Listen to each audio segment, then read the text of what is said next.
Honor, my lawyer would like to make a I don't comment want, on this Mr. particular Chairman, line I of don't want the questioning. lawyer to speak here on this issue. I don't think the lawyer is needed to clarify this issue. It's just a statement of fact. Congressman Boying Remulla. Congressman Remulla, also our Vice Chairman, you're now recognized. Thank you, Mr. Chairman. My questions are also for Mr. Gabby Lopez, who I'd like to thank for being here in the hearing through Zoom. My first question is, when you traveled to Japan, what passport did you use? Magandang hapon po, Kong Remulla. Yes. Good afternoon. I believe I used my U.S. passport because you don't need a visa.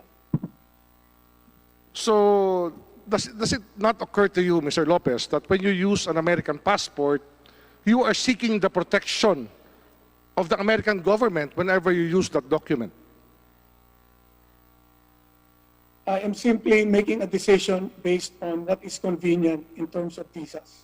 Yes, but under international law, a person carrying a passport of the United States is under the protection of the U.S. government. That is a declaration to the whole world and to that country that you are a citizen of America. Opo, I use naman the Philippine passport when I travel through all the ASEAN countries. And that is equally a declaration that I'm a Filipino citizen. Yes, yes. That is a given. Can you show us both your Philippine and American passports for the record so that we will know how they are so marked in your travels? Are you willing to do this, Mr. Lopez? I believe it has been asked, the committee has asked for it, and it has been given, the documentation has been given. They've asked for copies of both my U.S. and Philippine passport. Mr. Chairman, do we have a copy of the records of the passports? Of Yes, Mr. we have a Lopez? copy of Mr. Gabby Lopez' passport, and the In each committee and every secretary page, each is and every page of the said passport. Thank you, Mr. Chairman. Bago po magpatuloy ng tanong si Vice Chairman Boying Remulla, the committee secretary is directed to give the said copies of the passports to our committee members. Mr. Chairman, it does not, I'm sorry to say, but this record does not reflect the travel records of Mr. Lopez because not all the pages were copied into the record. That's why I cannot see, it does not state what countries he was in where he used his U.S. passport. Mr. Gabby Lopez. Mr. Gabby Lopez.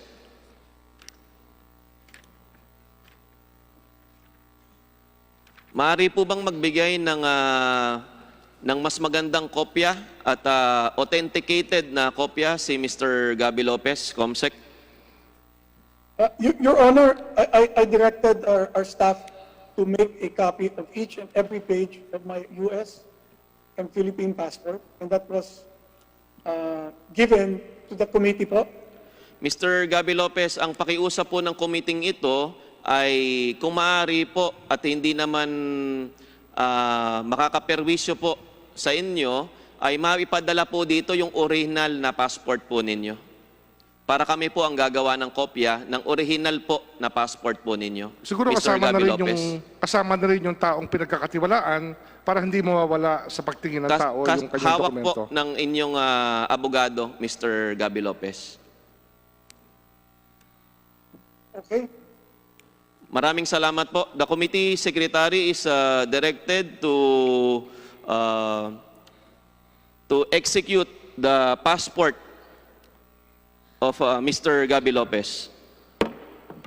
Mr. Lopez, have you gone to any country in Europe using your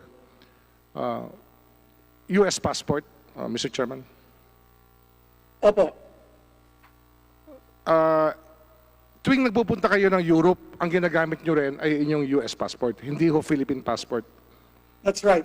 That is correct, Your Honor. Kaya, again, I would like to tell you that tuwing kayo ho ay magpupunta ng ibang bansa na gamit nyo ang American passport, you are telling them that you are under the protection of the American government. Do you realize this, Mr. Lopez? Your Honor, my lawyer would like to make a I don't comment want, on this Mr. particular Chairman, line I of don't want the questioning. lawyer to speak here on this issue. I don't think the lawyer is needed to clarify this issue. It's just a statement of fact that whenever a person uses his passport, let's say, I use my Filipino passport, it means I am under the protection of my government, of the Philippine government. But when he uses his American passport, he's under the protection of his government, which is the American government. Mr. Gabby Lopez, ang inyo pong legal counsel ay maaaring magbigay ng kanyang mga suwestyon at pananaw regarding po sa pagsusumite ng prangkisa ng ABS-CBN. Ngunit ang katanungan po ni Congressman Remulla ay personal po na katanungan sa inyo, kaya maaari po ay personal niyo pong sagutin, Mr. Gabby Lopez. All right, Your Honor, I am a dual citizen, both an American citizen and a Filipino citizen. Regardless of whether I use my passport to a particular country, I can seek the support of that particular, of being a Filipino or an American in whatever country I'm in. So kunyari po, yung pinag-usapan mo, nandun ako sa Europe using a US passport and I run into a particular problem. I can go to the Philippine Embassy and ask for support because it doesn't make a difference what passport you use. You are a US citizen, you are a Filipino citizen, you enjoy the protection and benefits of both countries, regardless of what passport you use po. Mr. Lopez, Mr. Chairman, is Mr. Lopez aware that under the Constitution, dual allegiance is inimical to the national interest? Can I allow my lawyer to answer this particular question? Yes. Maaari po, Mr. Gabby Lopez. Your lawyer is now recognized. Salamat po. Kasi po yung tanong is not really a question of fact. It's a question of law. No, it's a question of fact. Is he aware that under the Constitution, dual allegiance is inimical to the national interest? Isn't that like... Totoo. Ayun lang naman ang tanong ko. Thank you. Thank you. That's all. Pero, Wala na ho. Wala na akong tanong. doon- Basta yun lang ho. Basta alam lang ho nila that dual allegiance is inimical to the national interest. opo, pwede po ako magsalita ng konti. Hindi na, may follow-up question ako, baka malimutan ko ho eh. Nais ko lang ho sabihin sa committee na ang problema ho sa dual allegiance ay simple-simple. Pagka hindi magkasundo ang dalawang bansa, ay papipiliin ng tao pagdating ng panahon. At nagkaroon ho tayo na nakaraan sa kasaysayan na halos 20% ng ating populasyon ay nilagas ng Amerika. Pinatay po ang ating mga kababayan ng Phil-American War, kaya ito'y hindi ho malayong usapin. Ito po'y nasa kasaysayan. Napakarami hong Pilipinong namatay ng Philippine-American War. Kaya yung dual allegiance po ay naroon sapagkat lahat po ng statements sa Constitution ay nababatay sa karanasan ng ating bansa at ng ating lahi. Yun po sana ay malinaw po sa inyo. Pwede po ba ako magsalita? Hindi na ho, may susunod na ho akong tanong. There's no need, Mr. Chairman, even if he is a resource person, he cannot speak at will in this committee only when we allow him to. Is that clear, Mr. Chairman? Vice Chairman Remulla, you still have the floor. So, kung sino ang sasagot, nasa iyo po ang floor. Kung sino ang sasagot, kung sino po ang tatanungin mo, ikaw po ang masusunod, Mr. Remulla. Thank you, Mr. Chairman. Another question for Mr. Lopez. Did you vote in the Philippine elections, last Philippine elections, Mr. Lopez, Mr. Chairman? Your Honor. Yes, I did. Opo. Nag-vote ako sa last election po. At during the same year, bumoto rin po kayo sa American elections. Ito po'y volunteer nyo sa committee nung huling hearing. Tama ho Opo. ba yun? That is correct. Hindi pa niya naiisip na pag kayo ho ay bumoboto sa eleksyon ng ibang bansa, ay pinapadama nyo sa kanila na ang karapatan nyo bilang Amerikano ay buong buo, kaya kayo po ay naboto sa kanilang eleksyon. Are you aware of that, Mr. Lopez? Well, I'm an American citizen, and I exercised my right as an American citizen to vote in the election. It was the only election I have ever voted for in the U.S. I have voted in many, many elections in the Philippines. Sa US ho, ilang beses na ho kayo bumoboto? Isang beses lang po, Itong na 2016 lang po. only in 2016. Okay. Hindi ko na ho tatanungin kung sino binoto nyo. I was inspired to vote in that election po.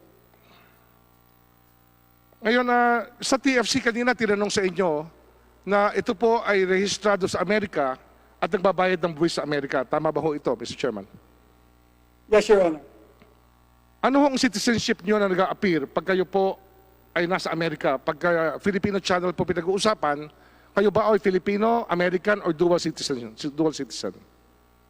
I'm a dual citizen. Hindi, pero sa records po ng TFC sa Amerika, ano hong lumalabas? Kayo ba ay Amerikano o Pilipino?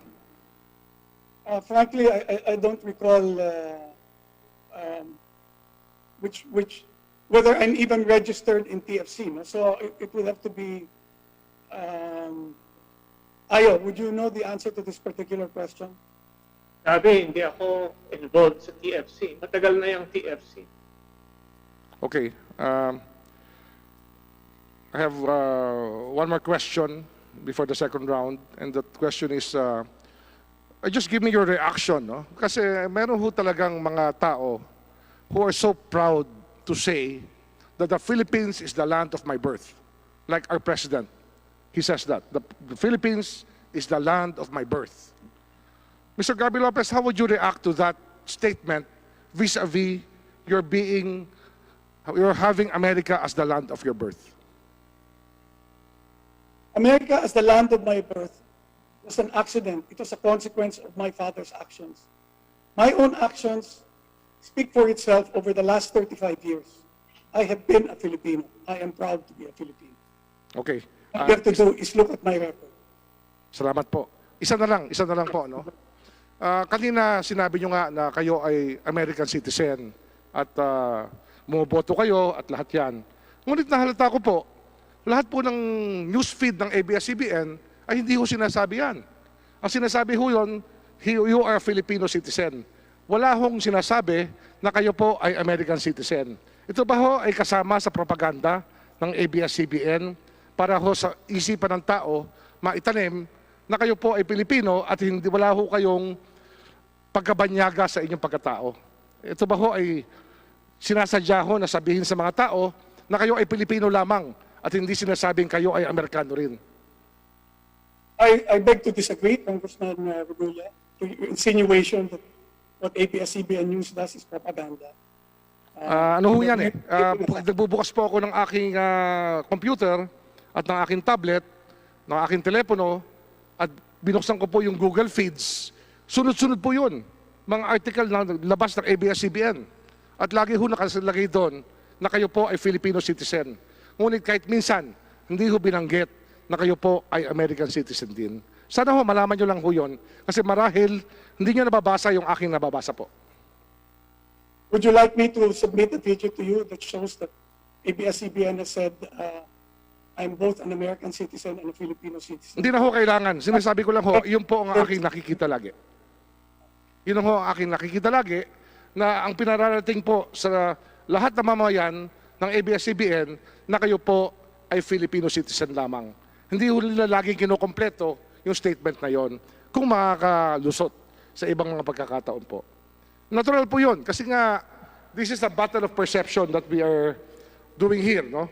Itong franchise application at itong mga tanong na ito is really a battle for perception. And your people are very good at bringing this matter to public attention the way that they want it to, which is to make you appear that you are only Filipino and not American at all.